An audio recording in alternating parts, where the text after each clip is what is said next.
Hello, welcome to the Loney Show. I'm your host, John Lee Loney. In this episode, don't have regulars, because reasons, as always. As for our guest, she's from Houston, Texas, and she does Houston, Texas, I guess. Well, she's also an author, just to make it clear. Ladies and gentlemen, I give you Saborna Roy Chowdhury. Oh, hi. Thank you so much for inviting me. This is an honor. And as you said, I do live in Houston, Texas, but I'm also an author. And I wrote two books. My first book was called The Distance, which came out in 2013. And more recently, my second book was published by a good, small publisher, Houston-based publisher, and called Black Rose Writing. And the name of my second novel is Everything Here Belongs to You. Oh, nice, nice. Thank you. Welcome. And how long have you been an author for? Um, so actually, by profession, I'm a chemist, and I teach chemistry in community college. But around 2004, I was in between jobs and looking for something to do, and I decided um, I decided to take a workshop. We used to live in Boston at that time, and there's a very great writing workshop in Boston called the Grub Street, and I took a workshop, short story writing workshop from one of the teachers there. And the beautiful thing about this teacher was he gave us a great writing prompt. He said, I'm going to switch off the light and step outside, and you guys go into deep meditation for at least 5 minutes. And then when I come back and I switch on the light, you will pick up the pen and you will start writing whatever comes to your mind. And you're not going to stop yourself, you're not going to edit yourself. If you see any images, you're going to write about that character. So when he did that, when he switched the light back on, I saw the image of a girl, and I instantly recognized that girl. She was kind of very, very thin, emaciated. She had a lot of beads and strings on her body. She had this deep, sad eyes. And I recognized that girl. And I remembered that girl from years ago. When I was a child, she used to work at my aunt's place in India. And so that character came to me, and I did not stop myself. I picked up my pen and I just started to write about her. And then it grew into a short story, my very first short story called Bengal Monsoon. And when it came to sharing it with the rest of the class, at Grub Street, I was really terrified because here I was, a chemistry teacher, and all of a sudden I write a short story and I have to share it in front of my whole class. So I did read it very hesitantly, but most of the class was very appreciative. They really liked it. They gave me great feedback, and most importantly, the teacher said, "You need to send this out. You need to send out your work." So I sent it off to a publication. The only one I sent it out to. It was called New York Stories. I sent them my very first short story, and I heard back from them right away. They said they want to publish my short story. So this was really surprising to me, and this is how my journey started. And later on, this short story was nominated for a Pushcart Prize. So that's when I knew, that I like writing. So Wow, that's the story. Yeah. very good. Nice, nice. Thank you. Welcome. And are there any more books that you're in the process of writing? Yes. Well, the one I just finished, and the one that just came out, I'm trying to promote that, and it's called Everything Here Belongs to You. And strangely enough, in between, I wrote another book called The Distance. But this short story that I was just talking to you about, the Bengal Monsoon one, never really left me.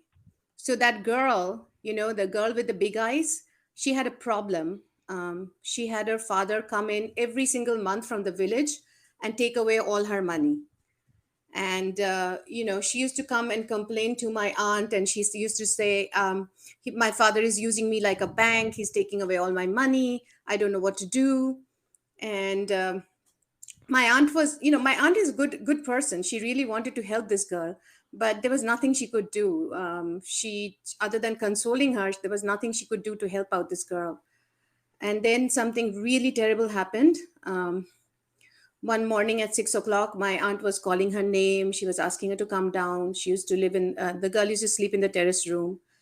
And the girl was not coming down. So my aunt went upstairs to look for her and found the girl hanging. And she was hanging from the ceiling. She had used her sari as like a noose. And my aunt tried to revive her. Her body was still warm. My aunt tried her best to bring her back, but she couldn't. And then the father came back from the village and blamed my aunt for killing this girl. And the whole the slum came down to our house and started to break everything. So this story, even though I captured most of it in Bengal Monsoon, I felt like I had not done justice to the whole story, and the girl and her father were not leaving me. They were still haunting me. So there was something incomplete there. And so even after I finished my first novel, those images did not go away. And I thought that I should expand the story, and I should complete the story, and I should bring those characters back. So I just made the girl a Muslim in my second book, and I continued with the story. This helpless girl whose father comes every single month and takes away all her salary, and she's hopeless. She has no future. Everything is dark around her. She doesn't know where to go. She feels trapped. And that's how I came to write my second novel, Everything Here Belongs to You, which is right now, available in the bookstores and on Amazon. All right then, very good. So, where do you see yourself 20 years from now? 20 years from now. I would like to say I wrote 20 books, but that's not going to happen, because each book for me, takes a very, very long time. The distance did not take that much time. Distance wrote, I think I took only 3 to 4 years to write. But my second book, Everything Here Belongs to You, I wrote it for 5 years. And then I met my agent, Julie Stevenson, from MMQ Lit. And she asked me to edit my book, and this editing process went on for 3 years. So she asked me to make major changes, like change the POV, okay, from omniscient narrator to close third person, then write it chronologically, make sure you have a very close connection between the sisters from the beginning, major changes, change the tense of the novel. So this went on and on, and so that took 3 years. So that was a total of 8 years to write my second novel. So if this is the way I write, I don't think in 20 years I'll accomplish much. Oh, you could So, be worse, to be honest. huh? It could be worse, to be honest. Yeah. Yeah, I have friends who wrote, sorry, I think my phone is talking. Um, so yeah, I have friends who wrote a novel for 20 years. So yeah, if you want to do something perfectly, I guess you have to put in the time. Yeah, absolutely. How Well, did you spend? yeah, go Sorry, ahead. go on. No, so that's my 20-year plan to write Oh, yeah, another novel. very good. How did you spend your last birthday? My last birthday, eating cake. No.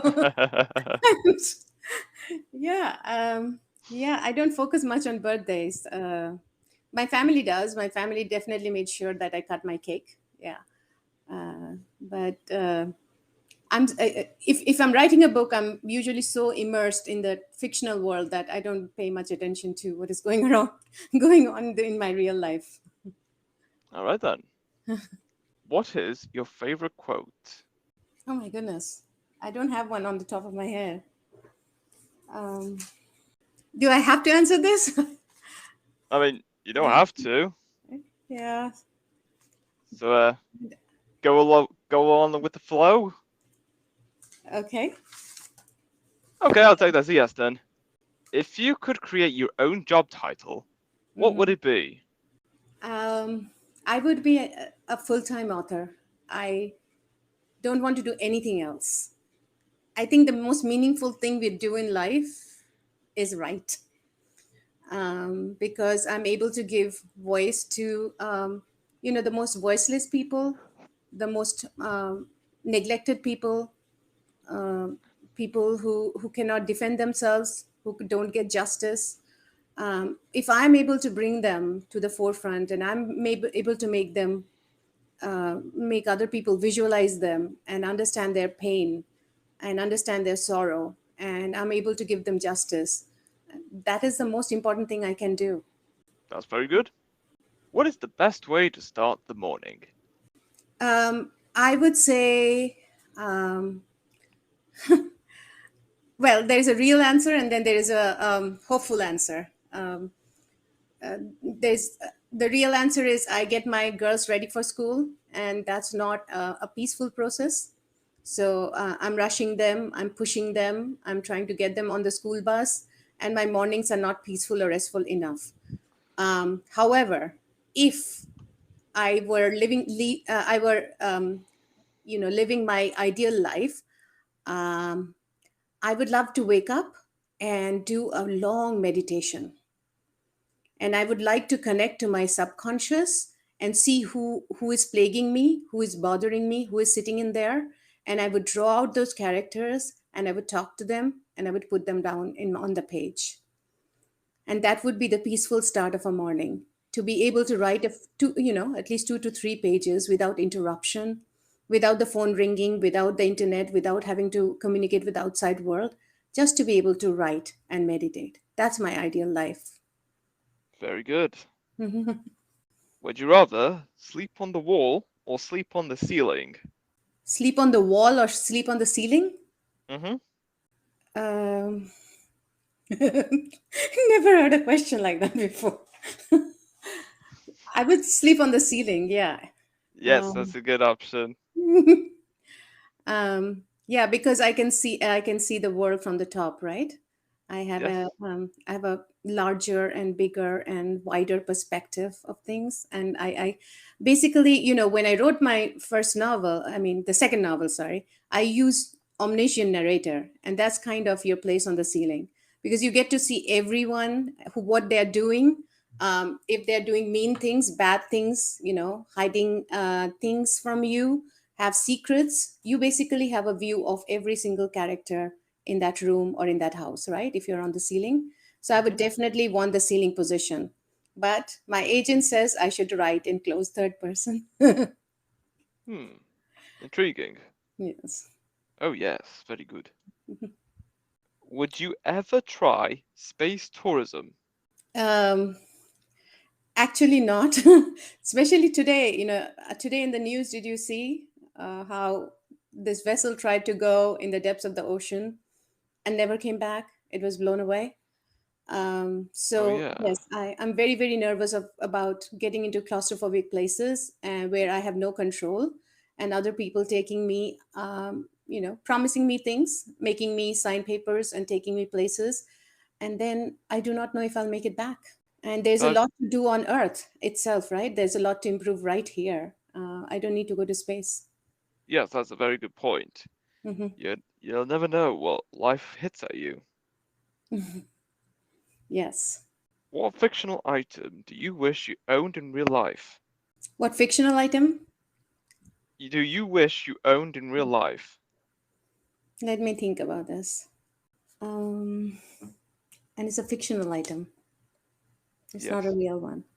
Because my daughters will tell you a lot about Harry Potter things that they want to own. um, there's no uh, fictional item. Can you give me an example of fictional items? Well, well, you said your daughter's like Harry Potter, so possibly a magic wand, and then Mm-hmm. there's lightsabers from Star Wars, couple of video game items like uh the Mega Mushroom from Super Mario, something Yeah, those the magic anything out of wand. the ordinary. The magic wand sounds very attractive, because when I cannot wake them up in the morning to go to school, I can always wave the magic wand and make them do things for me, right? I mean, every mother Yeah, wishes she had a magic wand, and yeah, she could control her children. Hmm. yeah, absolutely. Yeah.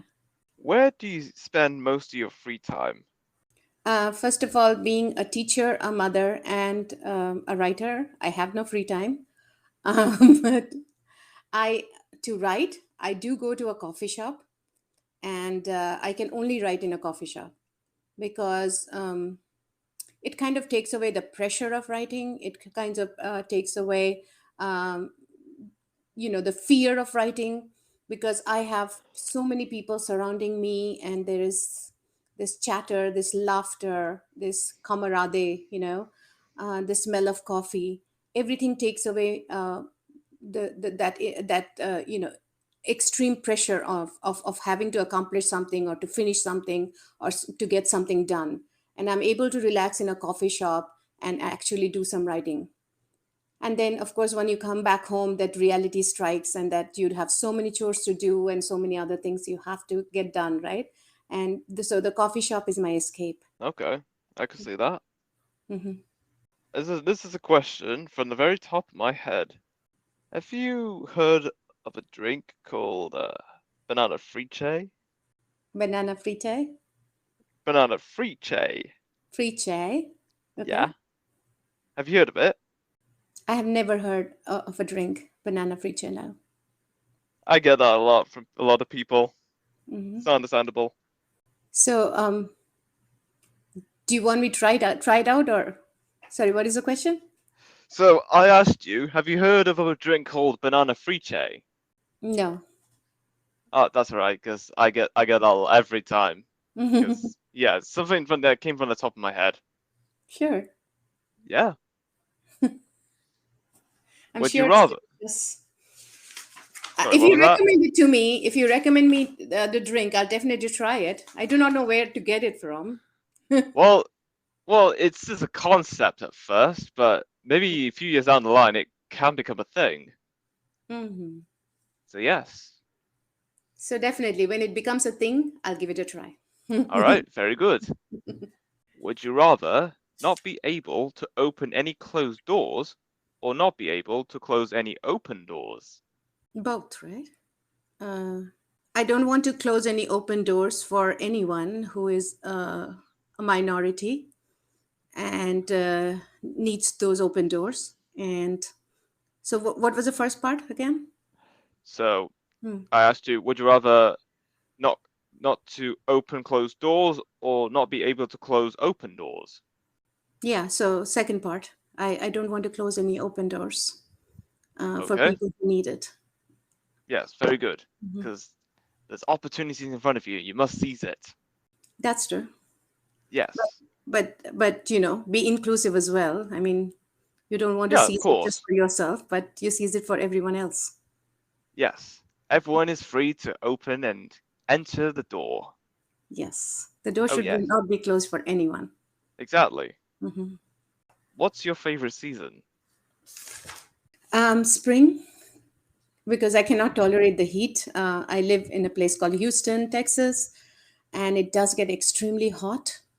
And when it gets hot like that, it's hard to function. So spring here is beautiful.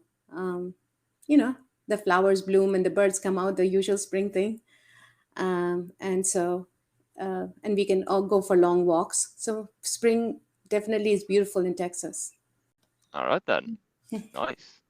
If you could live anywhere in the world, where would it be? So I would I would go back to India. I right now I live in Houston, Texas.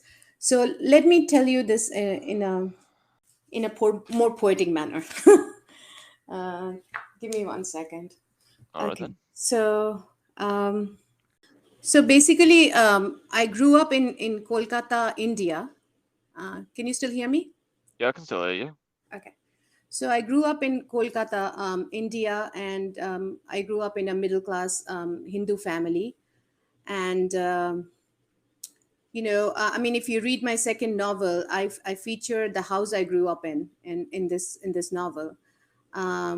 and and like the characters in my novel, I used to live in this 100-year-old house with my extended family, with my aunts, uncles, and cousins.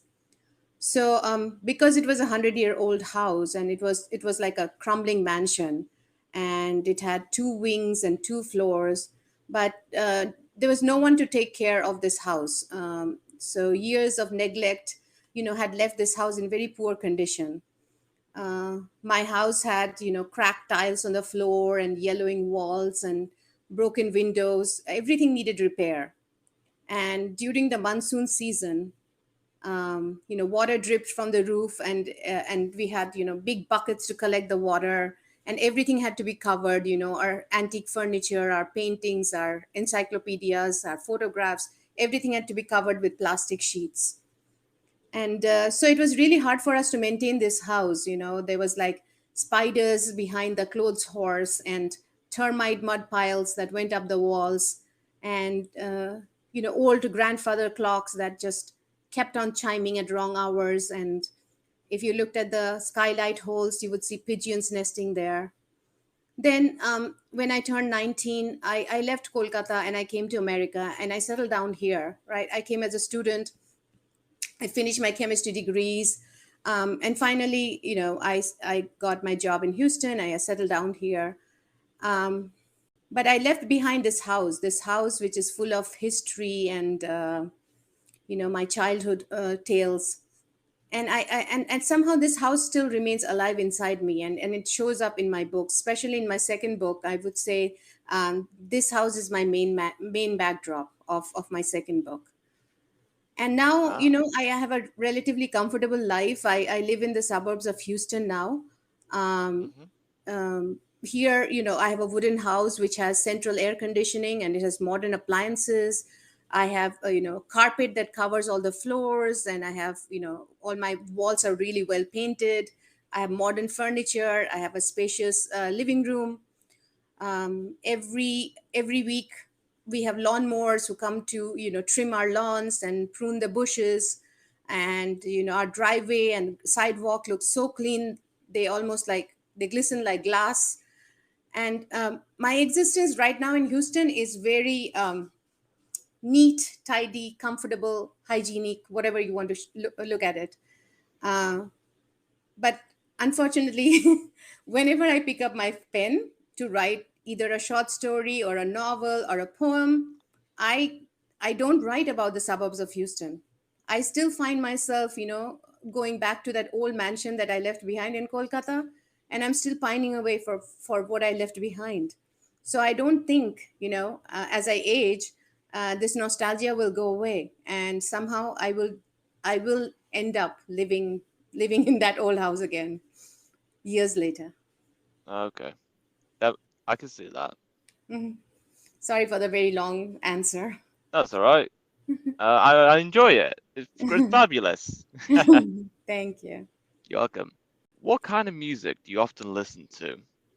Um, I don't know if I am a Bengali, and we have a Nobel laureate author, songwriter. His name is Rabindranath Tagore, and I used to learn his songs. I used to learn his music, and I still listen to that. I listen to Tagore songs all the time. It calms me down, and once again, it connects me back home. It's part of my nostalgia. Very good. When things break, do you prefer to fix them or replace them? I always try to fix them. Um, I hold on to old things. You must have guessed that by now. Hmm. And I have a very hard time throwing away things, because all your old things have a memory. And as writers, when we touch things, old photos, old albums, even somebody's glasses or somebody's shawl, we feel things in our fingers, and then something can become a spark for a new project. So yes, I repair things, and I keep things, and I grab onto things, and I hold on to things, and I don't want to let them go. My husband is opposite. He's a neat, tidy person, and he would rather get rid of things and clean up the house. And he's an engineer by profession. So you can see that we have completely different personalities. That makes sense. Hmm. What website or application do you visit most often? What website I visit most often? What website or application do you Mm. visit most often? Amazon. Amazon, to see how well my book is doing. um, and, and Okay. and I have an author website if your viewers or readers want to visit. It's www.sabornaroychaudhary.com. I visit that too. Very good. Mhm. Would you rather be able to breathe underwater or have the agility of a cat? Sounds like, based on the incident that happened today, I would rather like to breathe underwater. Right? I mean, these people, poor things, they died today because they could not breathe underwater. Yeah, Yeah. it is very unfortunate. Yeah. Yeah, I don't know why that is still haunting me. It's on the top of my mind. The five people who just died. Yeah. Because they wanted to explore the Yes. underground world, or under the sea, under the ocean world. Yeah, they Mhm. were brave, they were adventurous, but the curiosity ultimately took their life. Yeah, of course. Hmm. Would you rather Hmm. speak all languages or talk to animals? Talk to animals. I do that all the time, and my daughters laugh at me.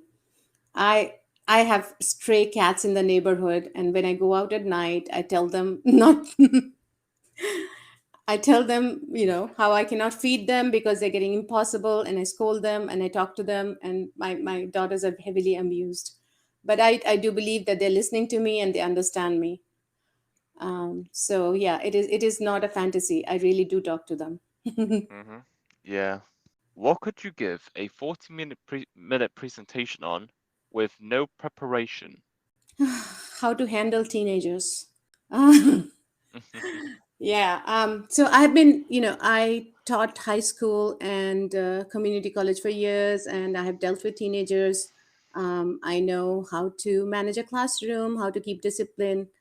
But when I had my own teenagers, my girls just became teenagers.